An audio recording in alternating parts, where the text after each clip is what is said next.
प्यारे साथियों नमस्कार। यूपी सब इंस्पेक्टर के लिए आपने फॉर्म सबमिट करा दिया होगा और अब इस समय आप अपने सिलेबस के लिए जबरदस्त तरीके से तैयारी कर रहे होंगे। आपसे सिर्फ इतना कहना है कि इस वीडियो के माध्यम से हम बात करेंगे विशेष सब्जेक्ट पर और वो है जनरल स्टडीज, जिसे आप सामान्य अध्ययन कहते हैं। लेकिन उससे पहले कुछ खास बात आपके साथ मैं करना चाहता हूं कि दोस्त, इस बार स्वर्णिम अवसर है, अच्छा मौका और सब इंस्पेक्टर आप बन जाएंगे। लेकिन उसके लिए खास रणनीति करनी होगी। जिस तरीके से हमने यूपी सब इंस्पेक्टर का 2011 में टेस्ट पास किया, अच्छे नंबरों से पास किया, उसी खास रणनीति को मैं आज आपके साथ शेयर करूंगा और कैसे कैसे हमने तैयारी की, कैसे हमने उस टेस्ट को क्वालिफाई किया, एक एक बात आपके साथ शेयर करेंगे। तो सबसे पहले आप इस बात का ध्यान रखिएगा कि आपके इस पेपर में 4 सेक्शन है: हिंदी, रीजनिंग, मैथ और जीएस। जीएस जो है वो जनरल स्टडी, जिसे आप सामान्य अध्ययन कहते हैं, उसके 40 प्रश्न इस आपके एग्जाम पैटर्न में आएंगे। सबसे पहले और महत्वपूर्ण कि आप एक बार अपना टारगेट निश्चित कर लीजिए कि भाई मैं 40 में से 35 कम से कम लेके आऊं। और जो मेन पेपर, जो मेन ओवरऑल पेपर है, उसमें मुझे 160 में से कम 140 सवाल सही करने हैं और 350 प्लस अंक लेके आने हैं। क्योंकि दोस्त आप जानते हैं कि एग्जाम अच्छे स्तर पर है, कंपटीशन भी उसी स्तर का है, तो हमें भी तैयारी भी उसी लेवल पे करनी हो। अब बात जो मैं बताने आपको जा रहा हूं वो है जनरल स्टडीज, सामान्य अध्ययन। जनरल स्टडीज में आप क्या करते हैं कि इसे जीके मानते हैं, जबकि जीके तो इसका एक पार्ट है ओनली, और सामान्य अध्ययन एक समग्र जो सब्जेक्ट है उनका एक समूल रूप है।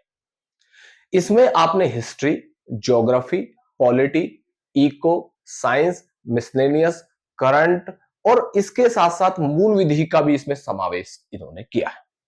जब आप इसके सिलेबस पे गौर करेंगे तो इसके सिलेबस में मूल विधि पर, पॉलिटी में और जो जितने भी तुम्हारे सब्जेक्ट हैं, चाहे वो हिस्ट्री है, हिस्ट्री भी दो भागों में है, एक तो प्राचीन है, उसके बाद जो स्वतंत्रता आंदोलन के बाद का विशेष पोर्शन उसमें दिया हुआ है, तो उसको भी आपको तरीके से देखना होगा।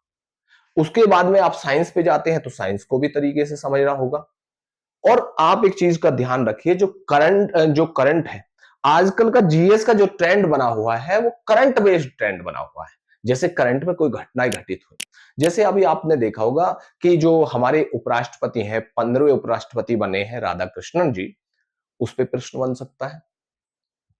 पुराने कौन से रहे हैं, 14वें कौन से रहे हैं, ये तो हो गया करंट बेस्ड। अब इसी से जो जीएस लेकर चलता है वो लेकर चलता है कि आप इस चीज का ध्यान रखिएगा कि करंट बेस से उपराष्ट्रपति को जीएस से कैसे कोरिलेट करें, कि किस अनुच्छेद के अंतर्गत त्याग पत्र देता है, ये त्याग पत्र किसको सौंपता है, कौन कौन ऐसा व्यक्ति है जो जो अब तक राष्ट्रपति रहे हैं, उपराष्ट्रपति चुने गए हैं, तमाम वो फिगर्स, कौन इनको शपथ दिलाता है, किनको ये त्याग पत्र सौंपते हैं, अगले वाले कौन से हुए हैं, पीछे कौन से रहे हैं, फर्स्ट कौन से रहे हैं, किन्हें आपने देखा हो भारत रत्न मिला है, और कौन कौन से उपराष्ट्रपति जो राष्ट्रपति बने हैं, तमाम अनुसूची अनुच्छेद उनसे संबंधित। तो आप इस बात का गौर करिए, जब आप समग्र तरीके से अध्ययन करेंगे तो निश्चित रूप से आपके नंबर बढ़ेंगे। जीएस में कैलकुलेशन नहीं है, लेकिन जीएस के कंसेप्ट क्लियर होने बेहद जरूरी है, तभी आप नंबर ला पाएंगे। मान लो आप उपराष्ट्रपति का मैं एक एग्जांपल देकर चल रहा हूं कि अगर आप वाइस प्रेसिडेंट को सही से पढ़ते हैं कि कहां एक तरीके से आप तैयार कर रहे हैं, ऐसा नहीं कि कहीं से आपने क्वेश्चन उठा लिया, कहीं दूसरे टॉपिक से आपने दूसरा क्वेश्चन उठा लिया, किसी तीसरी बुक से दूसरा टॉपिक उठा लिया, नहीं। एक स्टैंडर्ड बुक आप लीजिए और उसको तरीके से आप हल करते हुए चले जाइए, आप उस तरीके से उसके कंसेप्ट समझते चले जाइए, तो निश्चित रूप से आपके, जब तक आप इसके कंसेप्ट को एक फिल्म की तरह नहीं कर लेंगे तो आप इसको अच्छे से तैयार नहीं कर पाएंगे। मार्केट में देख रहे हैं बहुत से चूर्ण बुक बिकती है, उनमें एक या दो सवाल मिल जाते हैं, तो ऐसे तैयारी थोड़ी होती है यार। आप होमगार्ड की आप ऐसी नॉर्मल तैयारी थोड़ी कर रहे हैं यार, सब इंस्पेक्टर लेवल की तैयारी कर रहे हैं, सीओ रिटायर होंगे और एडिशनल एसपी तक भी जा सकते हैं। तो दोस्त, मेहनत तो करनी पड़ेगी ना भाई उसी लेवल की। तो आप समझिएगा कि जब भी आप तैयारी कर रहे हैं, एक स्तर पे तैयारी करें, चाहे आप हिस्ट्री की कर रहे हैं, ज्योग्राफी की कर रहे हैं, पॉलिटी की कर रहे हैं, किसी की भी कर रहे हैं, मूल विधि की कर रहे हैं, तो आप उस लेवल का आप ये लेकर चलिए। और अब आज का जो ट्रेंड है वो आपका करंट बेस्ड ट्रेंड है, करंट से संबंधित वो जीएस रिलेट करके देख रहा है। चाहे आर्थिक आप इकोनॉमी आप तैयार कर रहे हैं, इकोनॉमी में भी आजकल यही हो रहा है। पुरानी इकोनॉमी को ना लेकर तो ट्रेंड में घटनाएं घटित हो रही हैं, कितना अपडेट है उन सब से आप, और कितने रूबरू आप उन घटनाओं से हैं, वो बड़ा महत्वपूर्ण है। और अक्सर उन्हीं से प्रश्न बन रहे हैं। तो मेरा आपसे सिर्फ इतना कहना कि जिस भी टॉपिक को आप तैयार कर रहे हैं उसको जीएस से रिलेट करते हुए चले जाए, पहला पॉइंट। दूसरा, आप चाहे मूल विधि को कर रहे हैं चाहे आप पॉलिटी को कर रहे हैं, उनको समझे, अंडरस्टैंडिंग बढ़ानी है। और दोस्त, इन 40 नंबर में से दो टॉपिक आपके इतने हैं, दो सब्जेक्ट आपके ऐसे हैं कि जो आधा ही इसको कवर कर लेते हैं। वो है मूल विधि और संविधान, या जिसे आप पॉलिटी या राज्य व्यवस्था कहते हैं। ये दोनों मिलकर ही 50% इनका पैटर्न में 20 नंबर ले जाते हैं। 40 में से 20 50% यार, कितना बड़ा इन दो का रोल है। और जो 20 बचे उनमें वो सभी हैं, चाहे वो हिस्ट्री है, ज्योग्राफी है, पॉलिटी है, इको है, साइंस है, वो सारा सब कुछ उसमें है। मूल विधि और पॉलिटी दोनों एक आधे में, और आधे में वो जो बचे सब्जेक्ट। तो आपको ये चीज का ध्यान रखना, हमें वो 20 नंबर के जो है उन पर भी अच्छे से ध्यान रखना है। मिसलेनियस है, करंट है, और पर्यावरण है, यूपी विशेष है, उन पर भी ध्यान रखना है। ऐसा नहीं कि हमें वो नहीं करने, लेकिन मूल विधि और पॉलिटी पर को भी अच्छी खासी तवज्जो आपको देनी होगी। अब मूल विधि में कौन कौन से टॉपिक हैं? सबसे पहला है भारतीय न्याय संहिता, जिसे आप बीएनएस कहते हैं। उसमें कौन सी धाराएं हैं, क्या उनके फैक्ट्स हैं, क्या उनको कवर करना है। उसके बाद में भारतीय नागरिक सुरक्षा संहिता है, बीएनएसएस आप जिसे कहते हैं, उसको भी तरीके से आपको समझना होगा। ऐसा नहीं कि इस समय आपको विद्वान बनना है, उनके जो आपको जरूरी जरूरी धाराएं हैं उन्हें आप तैयार कर लीजिएगा। ऐसा नहीं, वो समय मिलेगा जब आईओ होंगे आप, या और किसी को एनालिसिस करेंगे, आपका टाइम पीरियड, आपका ट्रेनिंग पीरियड होगा, वो तमाम चीजें आप उस समय सिखाई जाएंगी। फिलहाल हमें एग्जाम पास करना है, और उसके लिए सिलेबस के साथ साथ आपको प्रीवियस ईयर क्वेश्चन रख के देखने हैं। उसका बेनिफिट ये होगा कि भाई पूछ रहा तो पूछ कहां से रहा है, किस लेवल तक के क्वेश्चन पूछ रहा है, आप उन चीजों का भी विशेष ध्यान रखेंगे। आप सबसे पहले अपना सिलेबस डाउनलोड कर लीजिए, जहां आप पढ़ते हैं, जिस स्थान को चिन्हित करते हैं, वहां अपने तरीके से उसको लगा, स्टॉप बाय स्टॉप आप उसने तरीके से आप उनको समझ लीजिएगा। तो दोस्त, आपको उसी तरीके से अकॉर्डिंगली आपको काम करना होगा, और एक खास रणनीति, खास स्ट्रेटजी के तहत आपको काम करना होगा, तभी आप कवर कर पाएंगे। और ध्यान यह रखेगा, जीएस में क्या होता है, हम उसे भूलते बहुत, तो हमें भूलना नहीं। तरीके से बीएनएस तैयार करना है, तरीके से बीएनएसएस तैयार करना है, किसी से कोरिलेट करना है तो कोरिलेट करना है। उसके बाद में कुछ इसके फैक्ट हैं, कुछ इसके एक्ट हैं, जैसे महिला, बच्चों और ऐसी सदस्यों से संबंधित प्रावधान कौन कौन से हैं, यातायात से संबंधित नियम रूल कौन से हैं, पर्यावरण संरक्षण से संबंधित रूल्स कौन से, नियम कौन से, वन्य जीव संरक्षण एक्ट से संबंधित रूल कौन से, मानवाधिकार संरक्षण से संबंधित रूल कौन से, आरटीआई एक्ट है, उसके बाद आयकर एक्ट है, उसके बाद एनएसए है, उसके बाद में आपने देखा हो तमाम तरीके के भारतीय भूमि सुधार है। तो ये तरीके से जब आप इसको समग्र तरीके से अध्ययन करते हुए चलेंगे तो निश्चित रूप से आपका मूल विधि तैयार होगा। अच्छा खासा वेटेज है भाई, आपको पढ़ना पड़ेगा, कवर करना पड़ेगा।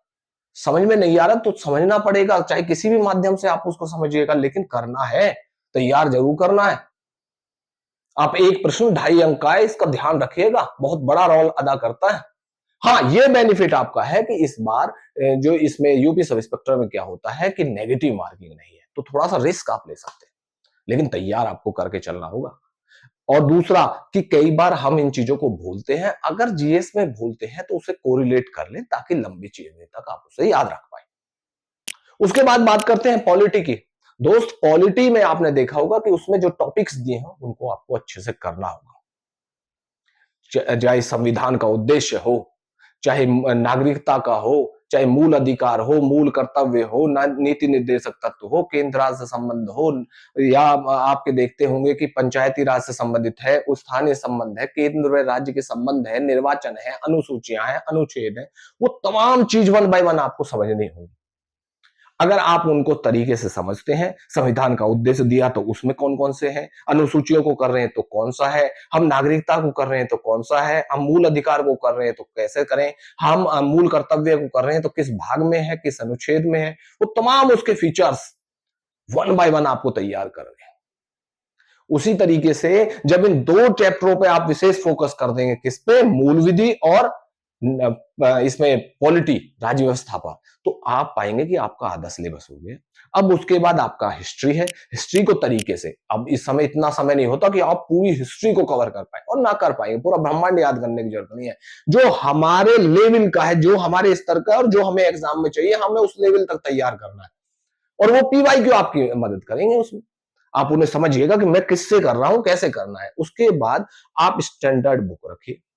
स्टैंडर्ड बुक एक बुक रखनी है, ऐसा नहीं हिस्ट्री की आपने 20 किताब उठा ली, कैसे कर पाएंगे यार। ज्योग्राफी की 15 किताब उठा ली, कैसे कर पाएंगे। एक बुक 20 बार हल करना है। पहले उस बुक को, स्टैंडर्ड बुक को रखिए, प्रॉपर उसको तरीके से समझिए, उसके कंसेप्ट है, सेल्फ कर सकते ठीक, किसी भी संस्थान के माध्यम से करते हैं तो ठीक, लेकिन कर लीजिए, तैयार कर लीजिए। उसके बाद उसके शॉर्ट नोट्स, नोट्स शॉर्ट रखने, कभी ऐसा नहीं कि आपने 15-20 हजार के मान लो नोट्स बना गए रहे, कि आपने देखा मूल विधि का मान लो पहला ही चैप्टर आपने बीएनएस कर रहे हैं, नागरिक संहिता, 200 पन्ने तो उसी पे कर लिया आपने तैयार। उसके तरीका होता है करने का। अगर इतना करेंगे तो आपको भैया अभी तो पॉलिटी करना है, पॉलिटी के चैप्टर्स हैं, उसके बाद आप ज्योग्राफी करना, ज्योग्राफी भी दो है यार, भारत का भूगोल, वर्ल्ड ज्योग्राफी। उसके बाद में आप देखेंगे कि पर्यावरण है, यूपी है, भूमि सुधार है, इकोनॉमी है, कैसे कर पाएंगे यार। साइंस भी 3 है, फिजिक्स है, केमिस्ट्री है, बायोलॉजी है। आपके उसमें हिस्ट्री पे जाइए तो उसमें हिस्ट्री में भी 2 पॉइंट्स है यार, मान लो 3 पॉइंट्स हैं। आप मान लो एंशियंट करते हैं, मॉडर्न करते हैं, मिडिवल करते हैं, और उसके बाद में भारत जो स्वतंत्रता आंदोलन है उसके बाद का भी समय है यार। कैसे कर पाएंगे दोस्त। लेकिन कर पाएंगे यदि तरीके से आप करेंगे, तरीके से करेंगे, प्लानिंग के साथ करेंगे तो इजिली कर जाएंगे। तो मेरा सिर्फ आपसे कितना है कि एक स्टैंडर्ड बुक, उसे प्रॉपर आप पढ़िए। शुरुआत में उसे काला मत करना। उसका क्या है कि 1-2 बार उसको समझ लीजिए, पढ़ लीजिए, कंसेप्ट को क्लियर कर लीजिए, किसी संस्थान के माध्यम से कर लीजिए, फिर एक कोना पढ़ के उसके शॉर्ट नोट्स बनाने हैं। 2 या 3 स्टडी के बाद आपको उसमें वो वर्क करना है, और नोट्स रखें, शॉर्ट रखें, ताकि उन्हें रिवाइज करने का जब समय हो तो अच्छे से उनको रिवाइज कर लें, सही से उनको प्रैक्टिस कर लें। उसके बाद जब आप रिवीजन सेशन में पहुंचेंगे तो वो सबसे बड़ा महत्वपूर्ण भाग आता है। आप अच्छे से पीवाईक्यू उसमें तैयार कर लीजिए, नोट्स तैयार कर लीजिए, तरीके से सिलेबस कर जाइए, और ढंग से उनको रिवाइज कर लीजिएगा। जब आप उनको अच्छे से रिवाइज कर लेंगे तो निश्चित रूप से आपके नंबर बढ़ेंगे। उसके बाद दोस्त आप पहुंच जाइए अपना मॉक पे, और तरीके से मॉक कीजिएगा।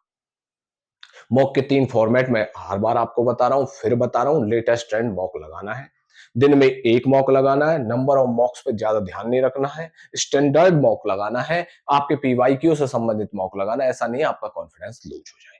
तो इन चीजों का भी विशेष आपको ध्यान रखना है। साथ ही दोस्त इस बात का भी ध्यान रखना है कि मुझे उसका वैल्यू एडिशन भी करना है, कि कैसे मैं उसमें जो हमारे मान लो आपने 40% इस बार आपने जीएस के किए, और 40% में से मान लो इस बार आपने 30 किए, तो ये 10 सवाल किस टॉपिक से गलत हो रहे हैं। हिस्ट्री से हो रहे हैं, ज्योग्राफी से हो रहे हैं, पॉलिटी से हो रहे हैं, मूल विधि से हो रहे हैं, मेरे यूपी करंट हो रहा है, या यूपी से जो करंट अफेयर के अन्य प्रश्न है वहां से गलत कर रहा हूं, पर्यावरण से कोई गलत कर रहा हूं, भूमि सुधार से संबंधित कोई गलत कर रहा हूं। तो गलत कर रहा हूं तो मैं कहां कर रहा हूं, उस चीज को आप समझिएगा। तो जब आप इन चीजों को कर जाएंगे तो जहां जहां गलती करें उस टॉपिक में आप जाइएगा, जहां आपने शॉर्ट नोट्स बनाए उन शॉर्ट नोट्सों पे जाइए और वहां उसको फिलअप कीजिएगा। इसका बेनिफिट ये होगा कि जब नेक्स्ट टाइम आप उस एग्जाम को, उस अगला टेस्ट मॉक लगाएंगे, तो जहां 30 हो रहे हैं वहां अगले बार 32 होंगे, फिर 33, फिर 35, और लास्ट समय ऐसा आएगा कि आपके 40 तक भी, 38 तक, 37 तक भी लोग जाते हैं यार। कोई इतना बड़ा हुआ नहीं है। और मैं अपना बताऊं तो मेरा तो फेवरेट सब्जेक्ट है जीएस वाला, इसमें मुझे सबसे ज्यादा आनंद आता है। तो जो आप लोग भी हैं कमेंट में बता सकते हैं कि आप लोगों को भी जीएस पसंद है। अगर पसंद है तो फिर सबसे बड़ा खास एक कारण है कि मुझे इसमें इंटरेस्ट आता है, पॉलिटी में समझता हूं उसे कि कहां से क्या हो रहा है। उपराष्ट्रपति जी है तो क्या कैसे कैसे है, जैसे हम मान लो दिल्ली पुलिस में है तो हम सिक्योरिटी में रहे, वाइस प्रेसिडेंट साहब की रहे, प्रेसिडेंट साहब की रहे, तो हमें पता है कि कहां कैसा क्या था।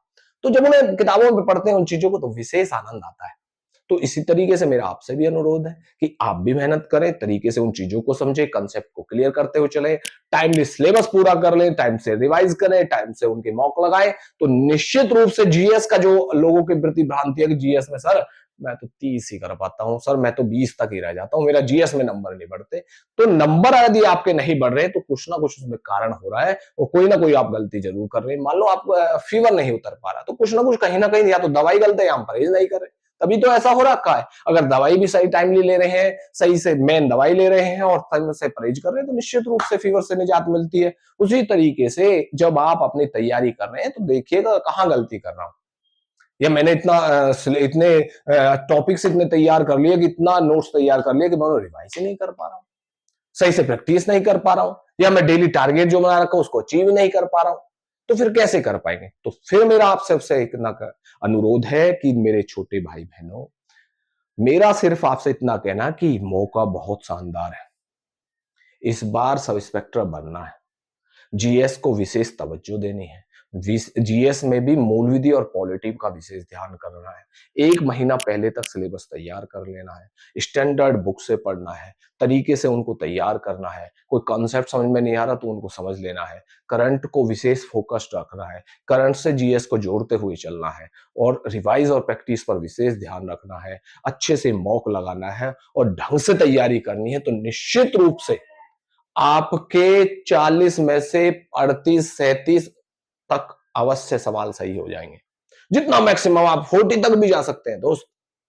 एक दो सवाल होते हैं जो आउट ऑफ सिलेबस होते हैं, उनसे परेशान नहीं होना, लेकिन हमें 35 प्लस रखने हैं। तो इस तरीके से जब आप तैयारी करेंगे तो इस बार आपको दरोगा 2 स्टार जरूर बनेंगे। मेरी शुभकामनाएं आपके साथ है। धन्यवाद।